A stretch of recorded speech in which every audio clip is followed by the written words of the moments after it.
क्या आप सभी को रहता है change in profit sharing ratio में डाउट? तो जुड़ जाइए हमारे इस सीरीज के साथ में, जहां पर बहुत इजी मेथड से आपके सभी डाउट को क्लियर किया जाता है। हेलो एंड वेलकम, मेरा नाम है शाहरुख खान और स्वागत करता हूं मैं आप सभी का हमारे इस यूट्यूब प्लेटफॉर्म पे, जिसका नाम है FMI करियर इंस्टीट्यूट, जहां पर आपको कंप्लीट सोल्यूशन मिलता है 11-12 कॉमर्स के रिगार्डिंग। तो चलिए जल्दी जल्दी आज की हमारी क्लास को हम स्टार्ट करते हैं।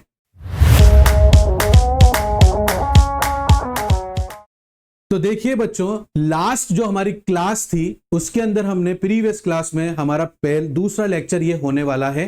पहले लेक्चर में हमने कुछ इंट्रोडक्शन लिया था और कुछ पार्ट समझे थे, ठीक है। अब उसको वन बाय वन करके इलैबोरेट करके हमें समझना है, तभी हमारी थ्योरी से हमारे बेस स्ट्रोंग होंगे और तभी जाकर हम जब अकाउंट मेंटेन करेंगे तो आपको कोई भी डाउट नहीं आएगा। तो इसीलिए बहुत इंपॉर्टेंट है अकाउंट से पहले उसकी थ्योरी को समझना। तो देखो, लास्ट टाइम में हमने एडजस्टमेंट यहां पर आपको दिखाया था। एडजस्टमेंट रिक्वायरमेंट में हमें क्या क्या चीजें चाहिए होती है, ये 4-5 चीजें हमने यहां पर पढ़ी थी बच्चों। अब समय आ गया है इनको समझने का। तो सैक्रिफाइसिंग रेशियो से हम लोग यहां पर समझते हैं। तो सबसे पहले सैक्रिफाइसिंग रेशियो क्या होता है बच्चों, उसको हम समझते हैं। सपोज कीजिए यहां पर ए और बी दो पार्टनर्स हैं और ये दोनों पार्टनर्स 2 साल से साथ में पार्टनरशिप के अंदर अपना एक बिजनेस चला रहे हैं, ठीक है। यहां पर इनका जो प्रॉफिट शेयरिंग आपस में बांटने का जो रेशियो है, जो परसेंटेज है, वो क्या है, यहां पर 6:4 रेशियो में प्रॉफिट बढ़ता है ए और बी के बीच में। अगर आप ध्यान से देखेंगे तो ए को यहां पर ज्यादा मिल रहा है और बी को यहां पर कम मिल रहा है। तो इसके पीछे एक ही वजह हो सकती है कि ए ने कैपिटल ज्यादा लगाया होगा बिजनेस में कंपैरेटिवली बी से, तो बी ने यहां पर कम लगाया है। तो यही रीजन हो सकता है कि यहां पर जो है ए ज्यादा प्रॉफिट ले रहा है और बी यहां पर कम प्रॉफिट ले रहा है। इज दैट क्लियर बच्चों? अब क्या हुआ, 2 साल बाद में बी ने बोला कि मुझे बराबर बराबर तुम्हारे बराबर प्रॉफिट शेयरिंग रेशो चाहिए। तो ए ने बोला ठीक है ले लो, बट उसके अकॉर्डिंगली तुम्हें और कैपिटल इंट्रोड्यूस करना पड़ेगा और कैपिटल बिजनेस में ऐड करना पड़ेगा। बी भी एग्री हो गया और यहां पर इन दोनों ने अपना इक्वल शेयर ले लिया। अब जब दोनों का इक्वल में बेटा हम दो पार्टनर है तो 1:1 में बताएंगे। अगर 3 होते तो 1:1:1 होता, 4 होते तो 1:1:1 होता, ठीक है ना। तो यहां पर 2 पार्टनर है, इक्वल हम कैसे लिखेंगे, 1:1। अब हुआ क्या होगा बेटा, यहां पर ए ने जो है बी को पैसे अपने हिस्से में से शेयर निकाल कर दिया, क्योंकि ज्यादा यहां पर कौन ले रहा है, पहले ज्यादा यहां पर ए ले रहा था। अब क्योंकि दोनों को इक्वल करना है तो यहां पर ए को अपने शेयर में से घटाकर अपने शेयर में से निकालकर बी को देना पड़ेगा।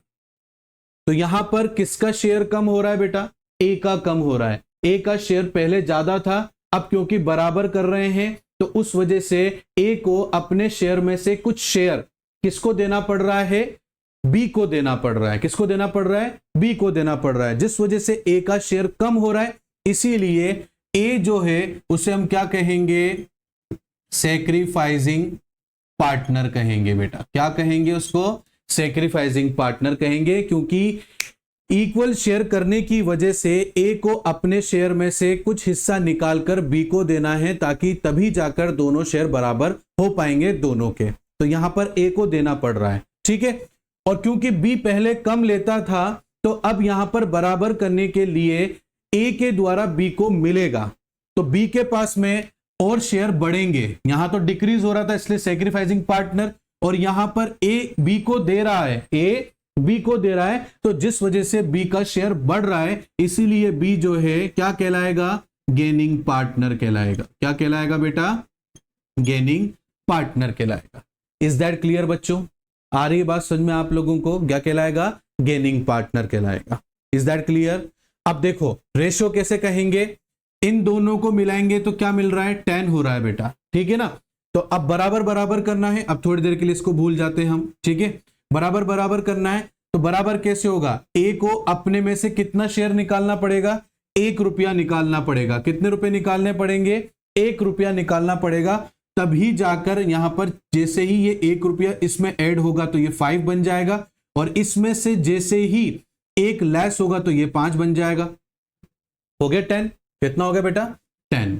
इज दैट क्लियर बेटा? आ रही है बात समझ में आप लोगों को? तो यहां पर अगर आपसे कोई पूछे कि यहां पर ए ने कितना रेशियो त्यागा या ए ने कितना रेशियो अपने पास से दिया, तो अपन बोलेंगे कि 1 रुपया दिया। तो ये 1 रुपया क्या हो गया? सैक्रिफाइसिंग रेशियो हो गया कि ए ने 1 रुपए का सैक्रिफाइस किया। सैक्रिफाइस मतलब ए ने अपने शेयर में से 1 रुपया दे दिया। रुपया बोल रहा हूं है ना? 1 रुपया दे दिया। किसको दे दिया? बी को दे दिया। तो 1 रुपये से ए का शेयर कम हो गया, इसलिए उसको सैक्रिफाइसिंग रेशियो। इस 1 रुपये से ए का शेयर कम हो रहा है, तो इसलिए ये सैक्रिफाइसिंग रेशियो कहलाएगा। समझ में आया बेटा आप लोगों को? सैक्रिफाइसिंग रेशियो क्या होता है कि 1 रुपये से ए का शेयर कम हो रहा है, इसलिए सैक्रिफाइसिंग रेशियो क्या कहलाएगा? 1 रुपया कहलाएगा। Is that clear? और 1 रुपया ज्यादा मिल रहा है बी को, तो 1 रुपया ज्यादा मिल रहा है तो वो क्या कहलाएगा बेटा? गेन रेशियो कहलाएगा। क्या कहलाएगा बच्चों? गेन रेशियो कहलाएगा। तो दोनों चीजें समझ में आई ना आपको? जो बंदा अपने शेयर में से कुछ शेयर निकाल कर दे रहा है, तो वो क्या कहलाएगा? सैक्रिफाइसिंग रेशियो कहलाएगा, सॉरी सैक्रिफाइसिंग पार्टनर कहलाएगा बच्चों। और जिसको मिल रहा है वो गेनिंग कहलाएगा बेटा। तो यहां पर आपको कैसे समझना है? जब किसी पार्टनर का प्रॉफिट शेयरिंग रेशियो चेंज करने से शेयर अगर कम हो रहा है तो वो सैक्रिफाइसिंग पार्टनर हो गया, और जिसका बढ़ रहा है वो गेनिंग पार्टनर हो गया बेटा। जितने से उसका जो शेयर है कम हो रहा है वो सैक्रिफाइसिंग रेशियो हो गया, जितने से उस पर्टिकुलर पार्टनर का रेशियो बढ़ रहा है तो वो क्या कहलाएगा? गेनिंग रेशियो कहलाएगा। Is that clear? यहां पर ए का 1 रुपये से कम हो रहा है तो वो 1 रुपया सैक्रिफाइसिंग रेशियो किसका हो गया? ए का हो गया। और बी का 1 रुपये से बढ़ रहा है तो वो गेनिंग रेशियो हो गया। Is that clear? अच्छा, ये बात तो हमें समझ में आ गई कि सैक्रिफाइसिंग रेशियो क्या होता है और गेनिंग रेशियो क्या होता है। हमने दोनों ही समझ लिया।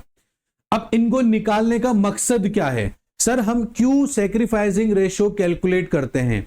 हम क्यों सैक्रिफाइसिंग रेशियो निकालते हैं सर? क्या जरूरत आ रही है? ठीक है, प्रॉफिट शेयरिंग रेशियो चेंज हो गया ना, कोई बात नहीं, हमने प्रॉफिट शेयरिंग रेशियो चेंज कर दिया, बाकी सब चीजें नॉर्मल चलने दो। क्यों हम निकाल रहे हैं सैक्रिफाइसिंग रेशियो?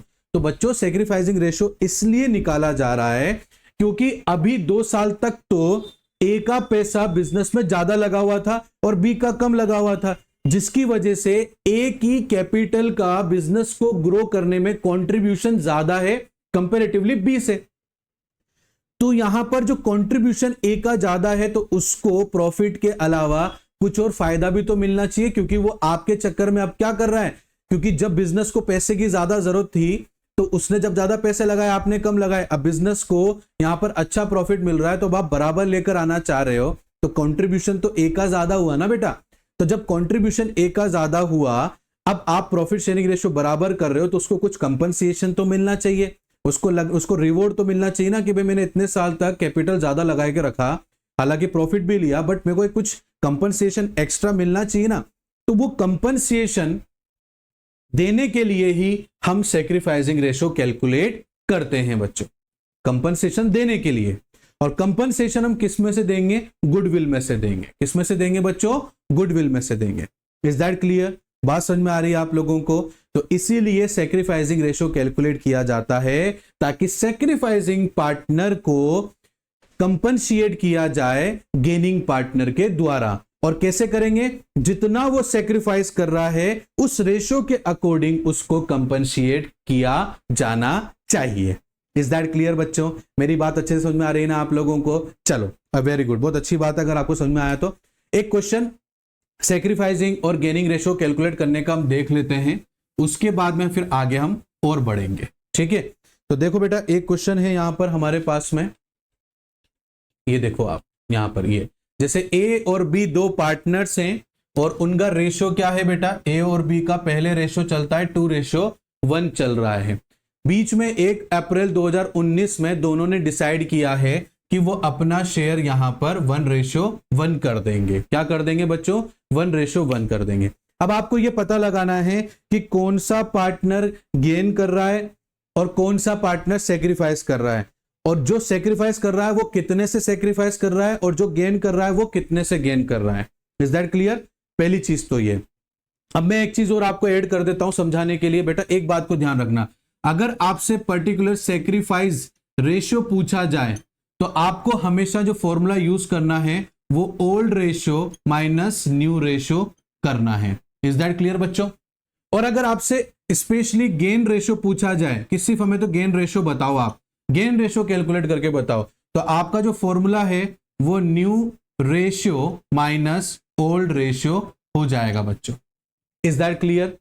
अब इस क्वेश्चन में आपसे क्या बोला गया है कि पता लगाओ कि कौन सा पार्टनर गेन कर रहा है और कौन सा पार्टनर सेक्रीफाइस कर रहा है और कितने कितने से सेक्रीफाइस और गेन हो रहा है।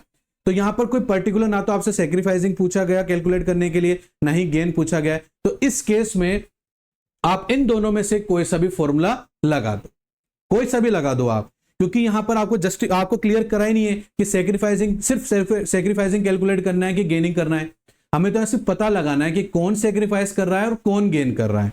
तो इस केस में या ऐसे केस में आप इन दोनों में से कोई सा भी फॉर्मूला लगा दो। तो मैं यहां पर अब क्या करूंगा, पता लगाना है हमें, कोई क्लियर तो है ही नहीं कि यहां पर क्या करना है, कैसे करना है। तो मैं यहां पर क्या करूंगा, new ratio minus old ratio वाला फॉर्मूला लगा दूंगा।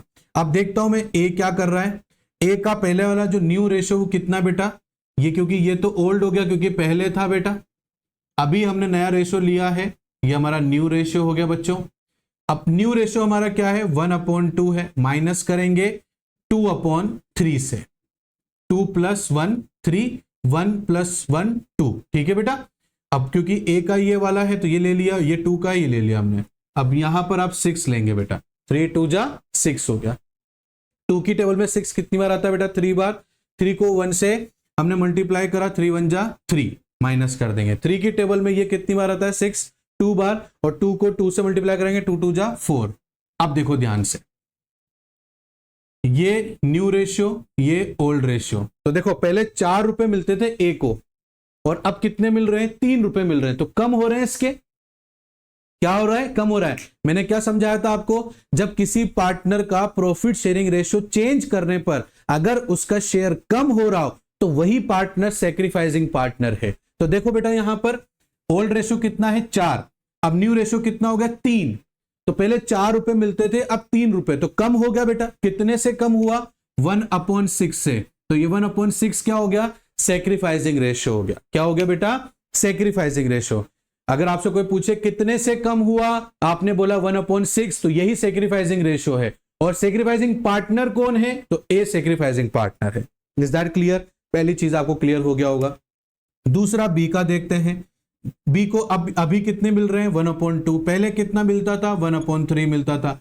ये अपने एलसीएम ले लिया, 6 आ गया। 2 की टेबल में 6 कितनी बार आता है बेटा, 3 बार। 3 × 1 = 3, माइनस 3 की टेबल में 6 कितनी आता है, 2 बार।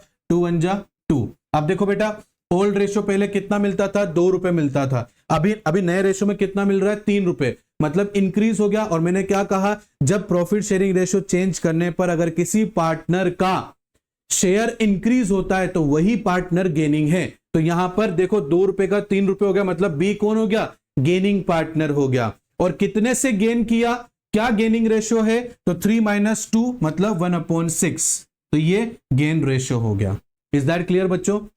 तो यहां पर अगर आपसे पूछा जाए तो ए जो है सेक्रीफाइसिंग पार्टनर है, बी जो है गेनिंग पार्टनर है। ए कितने से सेक्रीफाइस कर रहा है, 1/6 रेशियो से सेक्रीफाइस कर रहा है। बी कितने से गेन कर रहा है, 1/6 रेशियो से ये गेन कर रहा है। आई होप आपको अब और भी अच्छे से क्लियर हो गया होगा। इज दैट क्लियर बेटा? तो इस तरीके से हम सेक्रीफाइसिंग और गेनिंग रेशियो कैलकुलेट करते हैं। वजह क्या है, वजह मैंने आपको बता दिया कि हमें सेक्रीफाइसिंग पार्टनर को कंपनशिएट करना पड़ता है। हम यहां पर बी की जिम्मेदारी है कि उसको जितना मिला है उतने से वो क्या करे, कंपनशिएट करे। किसको कंपनशिएट करे, सेक्रीफाइसिंग पार्टनर को कंपनशिएट करे। बच्चों समझ में आई मेरी बात आप लोगों को यहां पर अच्छे से? चलो वेरी गुड, अगर समझ में आ गया है तो मैंने आपको यहां पर सेक्रीफाइसिंग रेशियो के बारे में समझाया और क्यों हम सैक्रिफाइसिंग रेशियो कैलकुलेट करते हैं उसके बारे में समझाया, और हमने एक क्वेश्चन करके भी देखा बच्चों यहां पर। इज दैट क्लियर बच्चों? तो सैक्रिफाइसिंग रेशियो क्या होता है, पर्पस क्या होता है, गेनिंग पार्टनर क्या होता है, सैक्रिफाइसिंग पार्टनर क्या होता है ना। गेनिंग रेशियो का फॉर्मूला, सैक्रिफाइसिंग रेशियो का फॉर्मूला मैंने यहाँ पर डिस्कस किया आपके साथ में। एक क्वेश्चन सैक्रिफाइसिंग और गेनिंग रेशियो कैलकुलेट करने का मैंने आपके साथ में डिस्कस किया बच्चों। अब यहां पर आती है बात गुडविल की। क्या आती है बात? गुडविल की। तो बहुत सारे कंफ्यूजन बच्चों के दिमाग में रहते हैं कि सर गुडविल एक्चुअल में होता क्या है, गुडविल क्या होता है? तो गुडविल एक रेपुटेशन है। क्या है बेटा? रेपुटेशन है कि आपके बिजनेस का नाम ही काफी है। जैसे ही आपके बिजनेस का नाम आता है, पब्लिक को विश्वास हो जाता है कि यार इस कंपनी का ये प्रोडक्ट है, तो ये कंपनी तो बहुत अच्छी है, तो प्रोडक्ट भी कैसा होगा? बहुत अच्छा होगा, और उसी को लोग ज्यादा परचेस करते हैं, और उस नाम की वजह से उस कंपनी को ज्यादा प्रॉफिट कमाने का मौका मिलता है। उसी को हम गुडविल कहते हैं। Is that clear? जैसे सपोज करो आप कोई बिजनेस करते हो जहां पर आप गुड्स बेचते हो लोगों को, और बहुत मेहनत करके आपने अच्छे अच्छे प्रोडक्ट बनाकर कस्टमर को बेचे हैं, और कस्टमर को फुल्ली सेटिस्फाइड करा है, और उसी वजह से कस्टमर बार बार आपके पास ही आकर वो गुड्स आपसे लेकर जाते हैं। तो बार बार वो आपके पास आके वो गुड्स लेकर जा रहे हैं, वो क्या है बेटा? गुडविल है। क्योंकि आपने एक अच्छी इमेज अपने कस्टमर के दिमाग में, मन में क्रिएट कर दी। इस वजह से उन कस्टमर्स को आपके ऊपर विश्वास है, इसलिए वो आपके पास बार बार में आ रहे हैं और आपसे प्रोडक्ट परचेस करते हैं, कहीं और से परचेस नहीं करते हैं। तो ये आपने रेपुटेशन, जो अपनी इमेज जो अपनी क्रिएट की है, जिस वजह से आपको प्रॉफिट कमाने का मौका मिल रहा है, दैट इज कॉल्ड गुडविल। और ये गुडविल कैसे बनी? आपने बहुत मेहनत करी बिजनेस के स्टार्टिंग दौर में, अच्छे प्रोडक्ट दिए, अपने कस्टमर को फुल्ली सेटिस्फाइड करने की पूरी कोशिश करी। अब उस वजह से आपका नाम बन चुका है मार्केट में, अब नाम से ही आप कमाकर खा रहे हो। Is that clear? तो कोई सा भी ब्रांड है, आप जो भी ब्रांड का नाम लेते हो, चाहे पहनने के लिए हो, चाहे खाने के लिए हो, आप बस नाम आता है, आपको विश्वास हो जाता है, हाँ यार इस कंपनी का है, इस ब्रांड का है, तो अच्छा ही होगा, मैं ट्रस्ट कर सकता हूं, मैं ले रहा हूं। तो उससे क्या होता है बेटा? बार बार उसके पास कस्टमर जा रहा है, तो वो क्या है? गुडविल है। तो गुडविल क्या होता है? एक रेपुटेशन है, और इसकी वजह से कमाने का मौका बिजनेस को मिल रहा है, इसीलिए गुडविल को एसेट्स भी बोला जाता है। ऑब्वियसली ये एसेट्स है, क्योंकि बिजनेस में प्रॉफिट कमाने का मौका गुडविल से मिल रहा है, तो गुडविल हमारे लिए एसेट्स होती है। और कौन सी एसेट्स होती है? इंटेंजिबल एसेट्स होती है। कौन सी एसेट्स होती है बेटा? इंटेंजिबल एसेट्स होती है। Is that clear? और इंटेंजिबल एसेट्स को महसूस किया जा सकता है, टच नहीं किया जा सकता है। इज दैट क्लियर बेटा? तो ये हमारी गुडविल है। अब देखो बेटा, गुडविल क्या है? एक इमेज है ना, जैसे कि हमने डिस्कस किया, तो इसको कैलकुलेट करना बहुत टिपिकल है। कैसे कैलकुलेट करें समझ में नहीं आता है। हमारी कोई फिजिकल एसेट्स तो नहीं है जिसका हम किसी से दाम पूछें, वो अपना उसमें कॉस्टिंग और अपनी प्रॉफिट जोड़कर हमें दाम बता दे उसका, है ना। ये तो गुडविल है, इमेज है। अब इमेज की तो कोई वैल्यू क्या होगी, फिर भी हमने गुडविल को, क्योंकि हमें गुडविल की जरूरत जनरली जब पड़ती है जब हम हमारे बिजनेस को सेल कर रहे होते हैं, तो हमें हमारे बिजनेस की एक वैल्यू निकालनी होती है। भाई सामने वाला हमसे हमारा बिजनेस खरीद रहा है, हालांकि सामने वाला जो आपसे खरीद रहा है और आप बेचने वाले, आप दोनों की म्यूचुअल अंडरस्टैंडिंग होती है, बट फिर भी बेटा आप बेच रहे हो, तो जो खरीद रहा है उसको आप अपने बिजनेस की कोई कीमत तो बताओगे, है ना। तो उस कीमत को हम कैसे कैलकुलेट करेंगे, उसी को हम यहां पर वैल्यूएशन ऑफ गुडविल बोलते हैं। तो इसको टिपिकल तो होता है, बट फिर भी हमारे पास में ऐसे 5 तरीके हैं जिससे हम गुडविल को कैलकुलेट कर सकते हैं। जैसे एक एवरेज प्रॉफिट मेथड हो जाता है, सुपर प्रॉफिट मेथड हो जाता है, कैपिटलाइजेशन मेथड हो जाता है, परचेस कंसिडरेशन मेथड हो जाता है, एन्युटी मेथड हो जाता है। तो ये 5 तरीके हैं जिसमें जनरली आपको 4 आपके आएंगे, और ये 4 आपको अच्छे से आने चाहिए। ठीक है बच्चों, तो चलो पहले हम average profit sharing ratio average profit method से गुडविल कैलकुलेट करना सीखते हैं। इज दैट क्लियर बेटा? अब एवरेज प्रॉफिट मेथड क्यों सर, एवरेज प्रॉफिट मेथड क्यों लिया जाता है? तो पहली चीज ये सबसे इजी मेथड है, सबसे आसान मेथड है। और इसमें एवरेज प्रॉफिट मेथड से क्या होता है कि जब कोई बिजनेस आप बेच रहे हो और जो आपका बिजनेस खरीद रहा है, वो क्या देखेगा, वो ये देखेगा कि यार आप एवरेज आपका जो बिजनेस है वो कितना कमा लेता है। क्या करता है बेटा? एवरेज प्रॉफिट से क्या पता लगता है जो आपका बिजनेस खरीद रहा है ना, उसको ये पता लग जाता है कि आप हर साल एवरेज कितना पैसा कमा लेते हो। उसके लिए वो क्या करेगा, आपके पास्ट के 3 या 4 या 5 साल के जो प्रॉफिट हैं उनको लेगा, उनका टोटल करेगा। और जैसे सपोज करो 5 साल है बेटा, 5 इयर्स का प्रीवियस पास्ट 5 इयर्स के आपने टोटल लिया, और जो भी टोटल प्रॉफिट आया, आपने कितने साल का बेटा प्रॉफिट लिया, पास्ट का 5 साल का लिया, तो उसको 5 से हम डिवाइड करेंगे, तो आपका क्या आ जाएगा बेटा, एवरेज प्रॉफिट आ जाएगा। इज दैट क्लियर बेटा? तो इससे यह पता लगता है कि आप पिछले 5 साल से एक एवरेज कितना प्रॉफिट निकाल रहे हैं बिजनेस के अंदर, इससे हमें यह पता लग जाता है। इज दैट क्लियर बेटा? तो ये हमारा क्या हो गया, एवरेज प्रॉफिट हो गया। इसके बाद हम क्या करेंगे, इसके बाद नंबर ऑफ ईयर परचेज, एक शब्द है इसमें, वो आपके क्वेश्चन में भी आएगा, number of year purchase. Number of year purchase कुछ भी हो सकता है, 2 साल हो सकता है, 3 साल हो सकता है ना, ये 2 साल या 3 साल नंबर ऑफ ईयर परचेज हो सकता है। अब सर ये नंबर ऑफ ईयर परचेज का मतलब क्या होता है? नंबर ऑफ ईयर परचेज का मतलब ये होता है जब आपने 5 साल का एवरेज प्रॉफिट निकाल लिया, तो इससे क्या पता लगा, हर साल आप इतना एवरेज कमा रहे हो 5 साल से, ठीक है ना। अब भविष्य में आने वाले 2 साल में या 3 साल में आप कितना और कमाओगे, इस एवरेज प्रॉफिट के अकॉर्डिंगली उसे नंबर ऑफ ईयर परचेज कहते हैं। वो आप चाहे जैसे आप निकाल सकते हैं, वो आपका म्यूचुअल अंडरस्टैंडिंग है। आप चाहे 2 साल का आपको कैलकुलेट करके देखना कि भाई मैं आने वाले 2 साल में कितना इस एवरेज प्रॉफिट के अकॉर्डिंग कमाऊंगा, या 3 साल में, आने वाले 3 साल में मैं कितना इस एवरेज प्रॉफिट के अकॉर्डिंग कमाऊंगा। उससे आप जितने साल का आप चाहते हो उस एवरेज प्रॉफिट को इससे मल्टीप्लाई कर दो, तो आपके पास में अपने बिजनेस की एक गुडविल आ जाएगी। क्या आ जाएगी? एक गुडविल आ जाएगी कि हाँ हम इतना तो कमाते ही कमाते हैं। ये हमारी क्या हो गई, गुडविल हो गई, हमारे बिजनेस की वैल्यू हो गई। क्या हो गई बेटा? ये गुडविल हो गई और हमारे बिजनेस की वैल्यू हो गई कि हमारा बिजनेस इतना अच्छा है कि वो इतना तो हमेशा कमाता ही कमाता है, और ये 5 साल से कमा रहा है, तो आने वाले 2 साल 3 साल अगर आप कैलकुलेट करोगे तो भी उसमें कमाएगा, ये कंफर्म है, क्योंकि 5 साल से लंबे पीरियड से इतने से कम कभी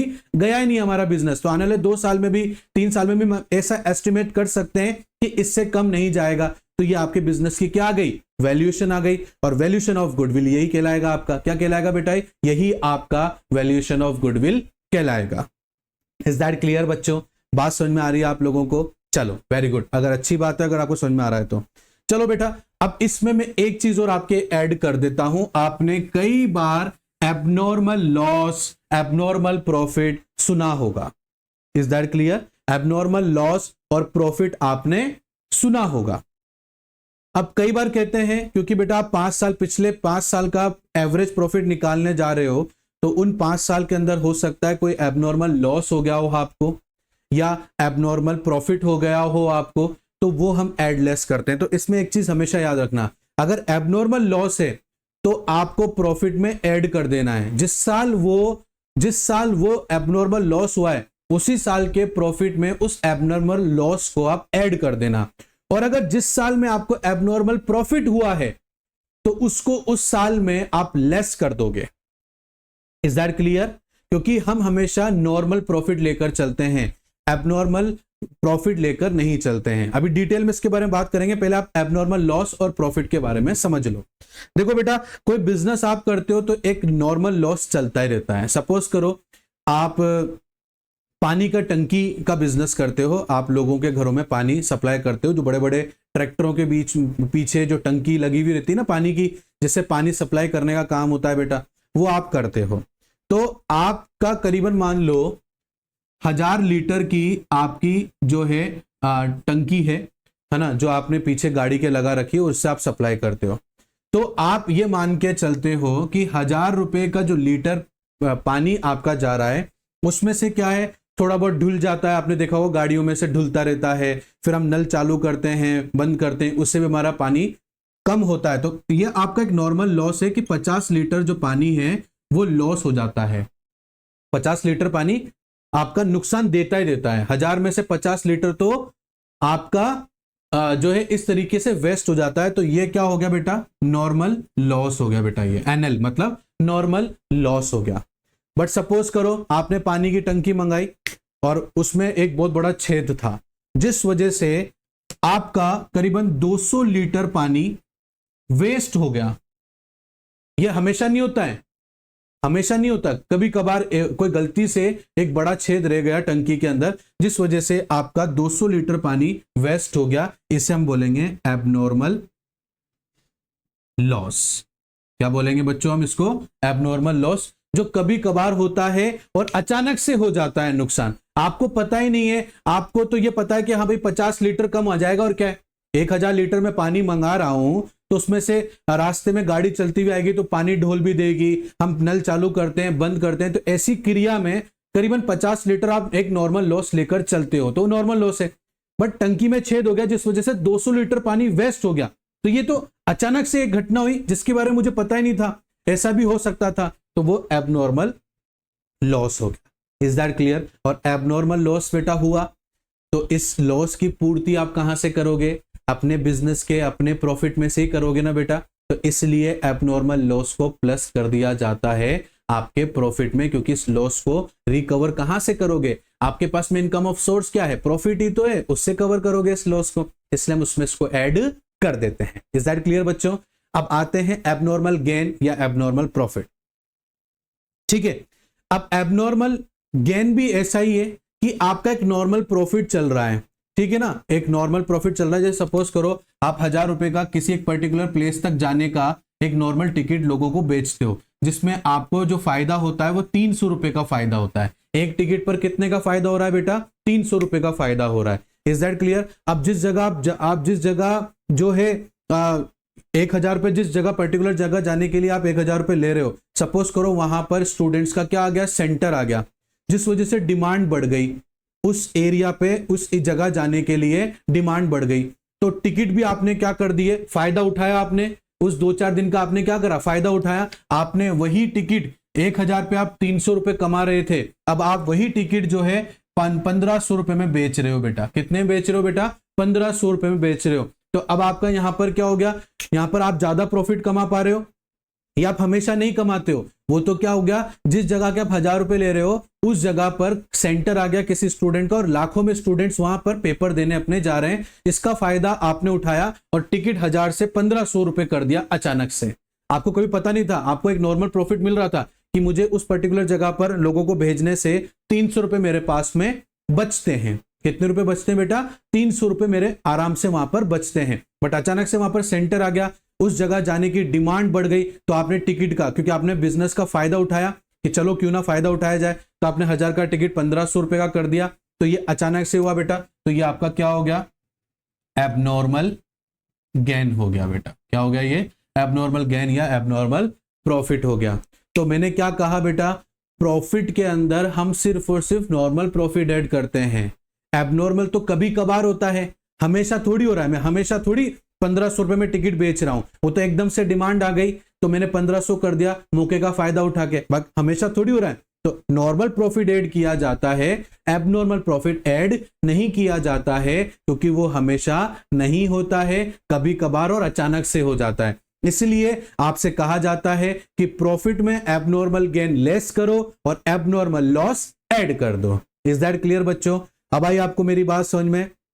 तो ये दो चीजें आपको हमेशा ध्यान रखना है जब भी आप एवरेज प्रॉफिट से गुडविल कैलकुलेट करोगे। इज दैट क्लियर बच्चों?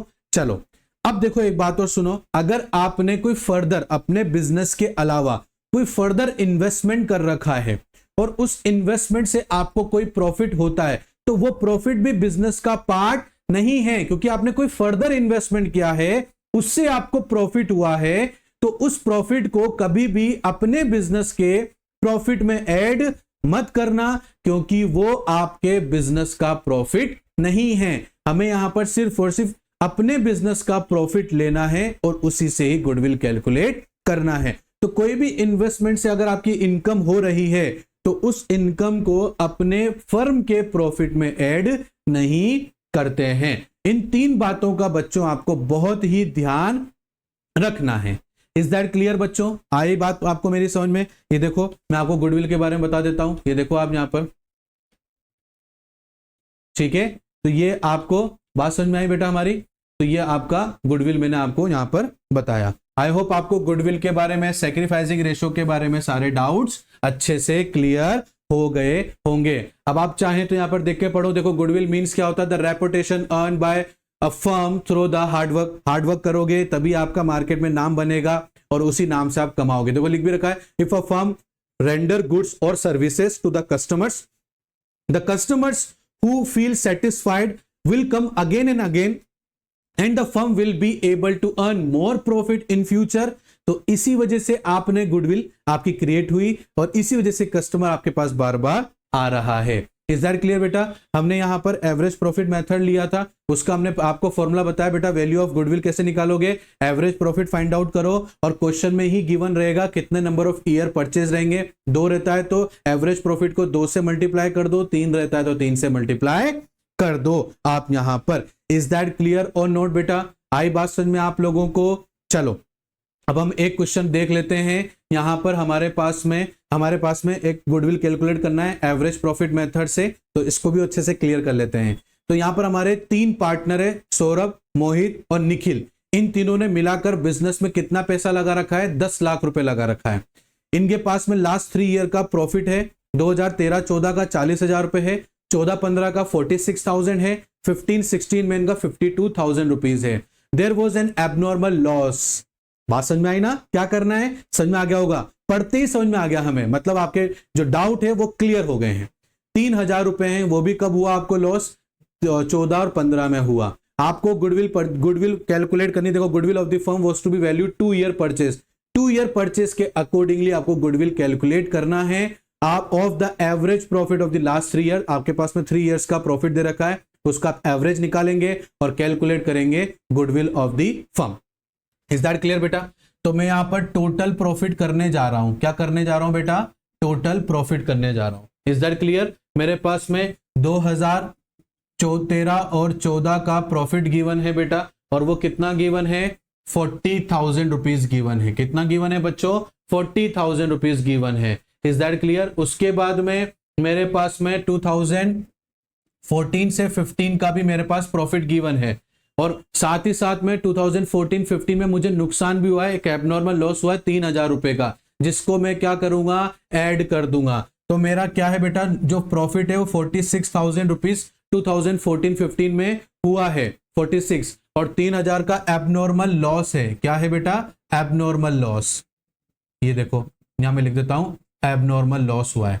तो इस एबनॉर्मल लॉस को मैं क्या कर दूंगा? ऐड कर दूंगा, जिस वजह से ये 49,000 रुपीज हो जाता है। उसके बाद में बेटा 15 और 16 के अंदर मेरे को प्रॉफिट हुआ, लिख रखा है 15-16 में भी 52,000 रुपीज का मुझे प्रॉफिट होता है। तो मेरा जो टोटल प्रॉफिट है बेटा वो कितना रहा? तो टोटल प्रॉफिट हम कैलकुलेट करेंगे बच्चों यहां पर। तो देखो बेटा यहां पर टोटल प्रॉफिट हमारा कितना हो जाता है? 40,000 प्लस 49,000 प्लस 52,000 रुपीज। कितना होता है बेटा? 1,41,000 रुपीज। टोटल प्रॉफिट कितना हो गया बेटा? 1,41,000 रुपीज। इज दैट क्लियर बेटा? अब आपको क्या निकालना है? एवरेज ईयर और 2 ईयर से परचेस आपको मल्टीप्लाई करना है। अब एवरेज प्रॉफिट कैसे निकालेंगे बेटा? एवरेज प्रॉफिट निकालेंगे जितने साल का टोटल प्रॉफिट लिया हमने। कितने साल का टोटल प्रॉफिट लिया है? 3 साल का। तो 1,41,000 को हम 3 से डिवाइड कर देंगे तो हमारे पास में एवरेज प्रॉफिट आ जाएगा बच्चों। तो डिवाइडेड बाय हमने 3 किया बेटा, तो हमारे पास में कितना आ गया बेटा? 47,000 रुपीज आ गया। तो ये हमारे पास 47,000 रुपीज आ गया बेटा। अब आपका जो वैल्यूएशन ऑफ गुडविल है किस मेथड से? एवरेज प्रॉफिट मेथड से। तो उसका फॉर्मूला क्या है कि सर उसका फॉर्मूला है average profit into number of year purchase. ये आपके पास फॉर्मूला है। तो एवरेज प्रॉफिट हमारे पास में 47,000 रुपीज है, और क्वेश्चन में देखो मैं दोबारा दिखा देता हूं आपको। ये देखो क्वेश्चन में, ये देखो क्वेश्चन में आपको कितने ईयर का दे रखा है बेटा? 2 ईयर का। कितने ईयर का बेटा? 2 ईयर का दे रखा है। तो आप यहां पर क्या करोगे? 2 ईयर से इसको मल्टीप्लाई कर दोगे, तो 47,000 इंटू 2 ईयर परचेज, तो आपके पास में कितना आ गया बेटा 94,000 रुपीज आपके पास में। ये क्या आ गया बेटा, गुडविल आ गया। क्या आ गया बच्चों, गुडविल आ गया। तो एवरेज प्रॉफिट मेथड से हम लोग इस तरीके से गुडविल को कैलकुलेट करेंगे। आई होप आपको अच्छे से समझ में आया होगा। स्क्रीनशॉट ले लेना बेटा आप लोग इसका, ठीक है, फॉर्मूला वगैरह। वैसे तो सब कुछ उसमें गिवन है शॉर्ट नोट्स में, आप चाहें तो वीडियो पॉज करके अपने शॉर्ट नोट्स को तैयार कर सकते हैं, बट उससे पहले हमारे लिए सबसे इंपॉर्टेंट चीज होता है कि हमारे बेसिक कॉन्सेप्ट क्लियर होने चाहिए। शॉर्ट नोट्स तो बनते रहेंगे, आप वीडियो पॉज करके आराम से बनाते रहना अपने नोट्स, बट पहले सबसे पहले फोकस होना चाहिए आप लोगों का कि हमारे डाउट्स क्लियर होने चाहिए, हमारे बेस स्ट्रांग होना चाहिए, तभी हमारा चैप्टर भी स्ट्रांग हो जाएगा। तो आज के लिए बच्चों इतना ही रखते हैं। आप प्लीज इसको रिवाइज करना। कोई डाउट आए, नीचे स्क्रीन पर नंबर चल रहे हैं बेटा, उस पर हमसे आप हमें कांटेक्ट कर सकते हो, ठीक है ना, और डाउट अपने क्लियर कर सकते हो। और आज की क्लास अगर आपको अच्छी लगी हो बेटा तो प्लीज लाइक करना, शेयर करना और अच्छे अच्छे कमेंट जरूर करना। तब तक के लिए आप ऐसे ही हार्डवर्क करिए। हम बाद में मिलते हैं एक नई क्लास के अंदर और एक नए टॉपिक के साथ में। तब तक के लिए बाय बच्चों, थैंक यू।